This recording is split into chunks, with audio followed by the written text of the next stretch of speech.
Tahapan kampanye pemilu 2024 sudah dimulai sejak 28 November 2023 dan akan berakhir pada 10 Februari 2024. Meski sudah berjalan 2 pekan pelaksanaan, namun belum ditemukan adanya pelanggaran-pelanggaran pada tahapan ini.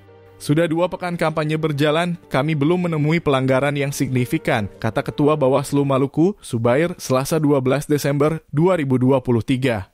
Menurutnya, sejak tahapan ini digelar, Bawaslu secara berjenjang mulai dari kabupaten, kota sampai ke tingkat desa selalu sigap untuk melaporkan seluruh kegiatan peserta pemilu. Selain pelaksanaannya belum berjalan megah, tingkat pelanggaran pun belum terlalu serius. Meski begitu, apapun hasil pengawasannya, Bawaslu Maluku akan tetap melakukan pertanggungjawaban ke publik.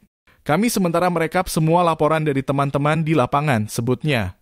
Dijelaskan dalam laporan itu berisi tentang misalnya peta kampanye, berapa calon DPD yang sudah berkampanye, pelanggaran kampanye, dan lain sebagainya. Kalau yang sudah saya lihat, ada laporan bahwa dari 14 calon anggota DPD RI, hanya baru 1 calon yang melakukan kampanye, ungkapnya. Tentu lanjutnya, Bawaslu akan mengawasi setiap tahapan kampanye yang dilakukan. Karena pada tahapan ini tidak bisa sesuai selera. Misalnya fokus kampanye untuk DPR RI itu di mana, DPRD provinsi dan kabupaten, kota itu di mana, kami bikin laporan dulu baru kami sampaikan ke media, tukasnya.